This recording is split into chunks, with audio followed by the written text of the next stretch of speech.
Hi friends, ఎలా ఉన్నారు? నేను మీ దవే సౌజన్య. ఇవి వచ్చేసి మనము దొండకాయలు మసాలా చూసాము, ఫ్రై చూసాము, కొబ్బరి వేసుకొని పచ్చి కొబ్బరి వేసి కూర చూసాం కదా ఫ్రెండ్స్. చాలామంది వచ్చేసి దొండకాయలు పండిపోయినాయి అని పడేస్తూ ఉంటారు. పండిపోయినా పచ్చివైనా సరే ఫ్రెండ్స్, దొండకాయతోటి చట్నీ కూడా చేస్తారు, చాలా బాగుంటుంది. నా దగ్గర కొన్ని ఉంటే ఇవి తీసుకొని చేస్తున్నాను. ఇదిగోండి, దీనికి సరిపడా పచ్చిమిరపకాయలు, చింతపండు, వెల్లుల్లిపాయలు అవి ముందు ఇవి వేయించేసుకుందాం ఫ్రెండ్స్, నూనెలో వేసేసి. ఇదిగోండి ఫ్రెండ్స్, ఫస్ట్ వచ్చేసి నేను బాండ్లీ పెట్టేసుకున్నాను. కొంచెం ఆయిల్ వేసేసుకుందాము. అందులోకి ఆయిల్ కొంచెం వేసేసుకొని మనము తర్వాత ఇవి ఫస్ట్ వేయించేసుకుందాం ఫ్రెండ్స్. దొండకాయ ముక్కలు కొంచెం ఎర్రగా వేయాలి, ఆయిల్ హీట్ ఎక్కాలి లోపు. ఇదిగోండి ఫ్రెండ్స్, ఆయిల్ హీట్ ఎక్కింది కదా. ఇప్పుడు వచ్చేసి మనము దొండకాయ ముక్కలు వేసుకొని మూత పెట్టేసుకుందాం. ఇదిగోండి ఫ్రెండ్స్, ఇది ఇంకా కొంచెం వేగాలి. ఈలోపు మనము కొంచెం పసుపు వేసేసుకుందాము. పసుపు వేసేసుకుంటే సరిపోతుంది ఫ్రెండ్స్. పసుపు వేసుకొని ఇంకొంచెం ఎర్రగా వేగిన తర్వాత మిరపకాయలు కూడా వేయించేసుకోవాలి.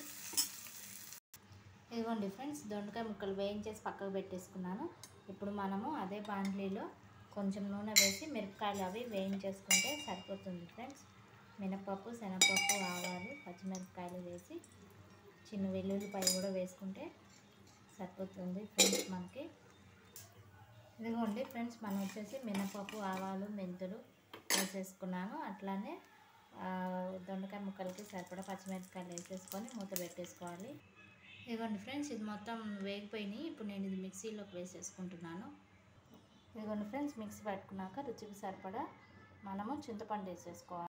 వేయించి పెట్టుకున్న దొండకాయ ముక్కలు, ఉప్పు వేసుకొని చిన్న వెల్లుల్లిపాయ కూడా వేసేసుకొని మిక్సీ పట్టేసుకుంటే పచ్చడి రెడీ అయిపోతుంది. ఇదిగోండి ఫ్రెండ్స్, కొంచెం కొత్తిమీర యాడ్ చేసేసుకొని మళ్ళీ ఒక తిప్పు తిప్పుకుంటే దొండకాయ పచ్చడి రెడీ అయిపోతుంది. ఇదిగోండి ఫ్రెండ్స్, పచ్చడి మిక్సీ అయిపోయింది. ఇది ఇప్పుడు మనం సర్వింగ్ బౌల్కి తీసుకొని వేడి వేడి అన్నంలో నెయ్యి వేసుకొని తింటే చాలా టేస్టీగా ఉంటుంది. మీరు కూడా ట్రై చేయండి ఈ రెసిపీ, ఓకేనా ఫ్రెండ్స్? ఇదిగోండి ఫ్రెండ్స్, సర్వింగ్ బౌల్లోకి తీసేసుకున్నాను. మీకు కావాలంటే మళ్ళీ పోపు పెట్టేసుకోండి పైనుంచి, ఓకేనా ఫ్రెండ్స్? ఈ వీడియో నచ్చితే లైక్ చేయండి, షేర్ చేయండి, సబ్స్క్రైబ్ చేసుకోండి. మీరు కూడా ఈ రెసిపీ ట్రై చేసి కామెంట్ సెక్షన్లో కామెంట్ చేయండి ఫ్రెండ్స్, ఓకేనా ఫ్రెండ్స్? బాయ్.